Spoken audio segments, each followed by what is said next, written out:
Hello guys, it's Christine and this is our family budget. So ngayon, gusto kong pag-usapan natin guys kung magkano talaga yung sinasahod namin. Sinasahod ng asawa ko, yung monthly budget namin, kung paano pinagkakasya yung maliit na sahod niya. At yung sa mga minimum wage earner na kagaya namin, kung paano namin pinagkakasya din. Gusto ko makarelate din kayo. So, simulan na natin. We wish you a Merry Christmas. We wish you a Merry Christmas. We wish you a So, first, no, kasi may mga tanong kayo kasi pinagkakasya yung, paano pagkakasyahin kung minimum wage earner daw siya, kung paano niya pagkakasyahin yung income niya sa anim silang kumakain sa isang bahay. So, ayun. So, sana ay, ito magiging gabay ninyo. Ito yung mga kasabihin ko. Ito din yung mga experiences namin. So, ayun. Sorry, nag-ano lang ako ng mga tatlo kasi I'm sure marami akong sasabihin. So, kaya tatlo lang yung ginawa ko dito na ano. So, nakatingin ako sa baba dahil meron akong notes na inilagay dito. So, una, ito yung pinaka-grabe yung pinakatanong nito. Kung magkano ba yung sahod ni Papa? So, magkano talaga yung income namin? Kasi alam ko marami makaka-relate. So, ayun, sasabihin ko na. Kasi, no, hindi ko sinasabi.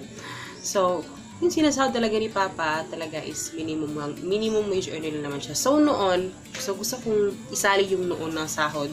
Kasi, kung hindi nagsimula yung aking struggle sa pagbabudget. So, yung sahod ni Papa noon is nasa mga 3, minimum dito sa province is 350. So, kulang-kulang ang ginasahod niya noon is nasa 8,000. So, kaya ko sinasabi ngayon to guys dahil doon ako nag-start mag-budget talaga. So, ayun. So, 350. So, kulang-kulang nga sa mga 8,000 ata. Parang gano'n yung sinasahod niya. 8 to 9. Depende kung mag-overtime siya or may mga double pay, gano'n. So, ayun. So, ang ngayon, yung latest na sahod niya ngayon is nasa, sahod lang niya yun guys kasi yun lang naman yung talaga yung pinagkukunan namin lahat ng pangangailangan namin. Yung sahod lang talaga ni Papa. So, yung sahod niya ngayon is nasa mga 10 to 11,000. Depende talaga siya. Depende sa yun nga, overtime, double pay. At saka kasi ngayon, mas malaki na yung minimum nasa mga 385 na. So, tapos meron pa siyang allowance na tatanggap sa kanyang company. Kasi team leader siya, so meron siyang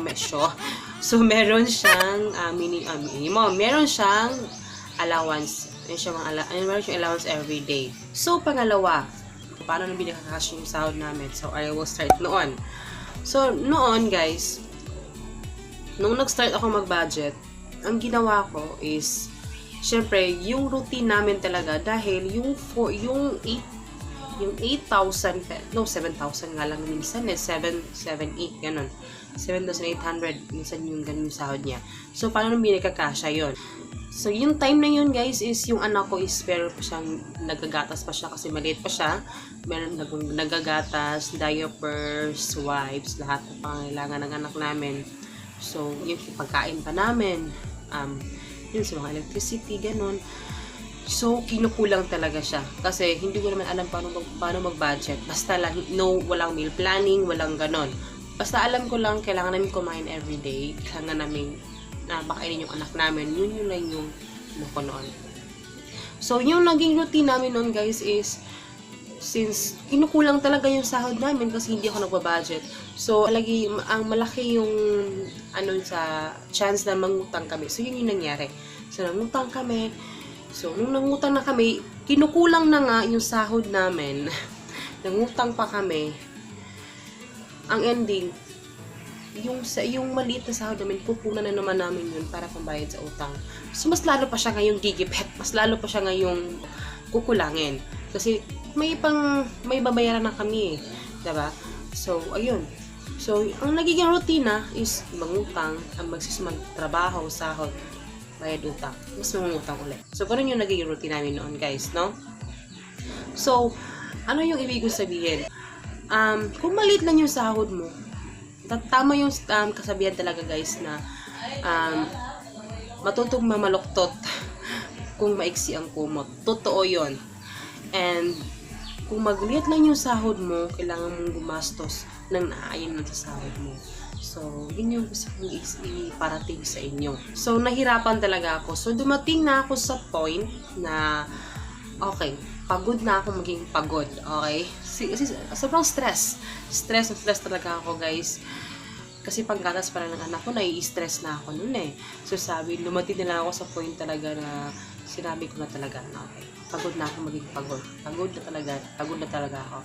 So, doon ako nag-start mag-browse. Doon ako nag-start maghanap ng ways paano magtipid. Ang dami namang ways na, ang daming mga ways na pwedeng makapagtipid ka sa mga pang-araw-araw ninyo. Pero, hindi mo alam kung paano sisimulan. Hindi mo alam kung paano ba. Okay, alam mo naman kung paano magtipid, pero bakit parang ganun gipit pa rin? Nung nag-start na, hindi pa ako nag-YouTube nun, guys eh. So, ang nangyari, medyo lumaki na yung sahod ni Papa, medyo lumaki na.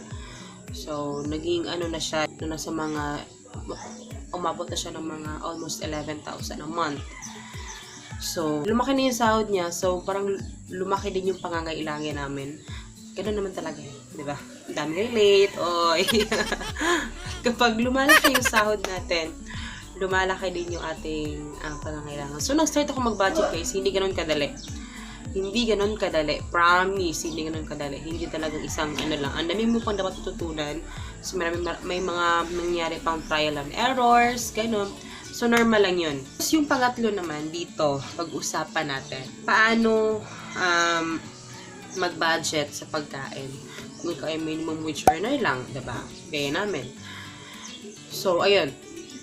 Kasi may yung pag-usapan natin ngayon, guys, sasabihin ko sa inyo ngayon. Hindi naman ako nagalit sa sinabi niya, pero gusto ko lang i-explain.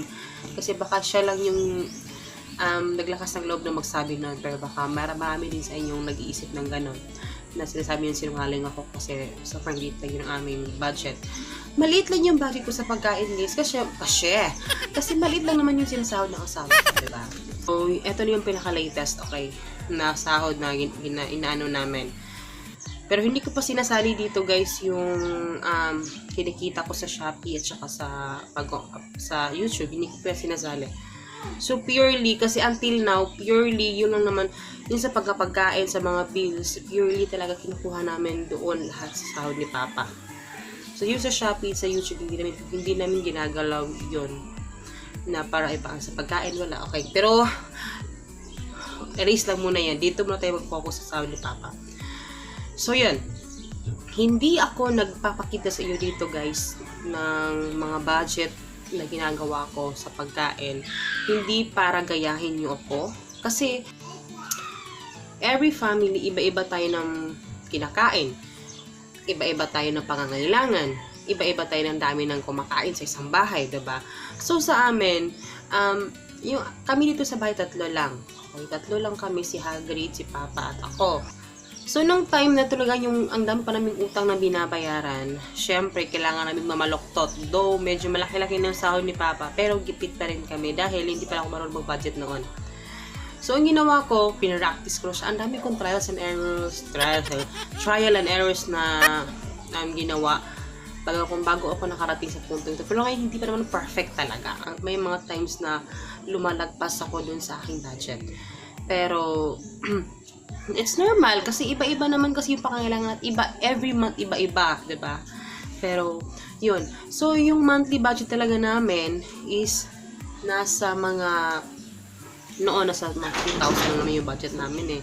So 1,500 a week. So ang liit nun. So ngayon yung pinaka-latest is 5,000. So yun, 5,000 pesos. So, yung 4,000 pesos, kasi in-increase ko na, kasi si Hagrid, habang lumalaki siya, dumadami na din yung mga pangangailangan niya. Medyo dumadami na yung mga kinakain niya. So, ayun. So, ang nangyari ngayon, guys, is 2,000 a month. Per quinzena. So, 2,000 per quinzena. So, kailangan ko pagkasya niyan. Pero, aaminin ko naman, hindi naman yung 2,000 pesos, minsan lumalagpas ako doon, guys. Kasi depende din talaga. Pero, kailangan importante na mag-set tayo ng budget na yun lang talaga. So, yun. So, sa next quinzena naman yung 2,000 pesos. So, yung 1,000 pesos, yun yung gagastusin ko sa mga sabon, mga ganun. Yung kasi mga malalakihan yung ginagawa kong, binibili kong mga sabon, diba?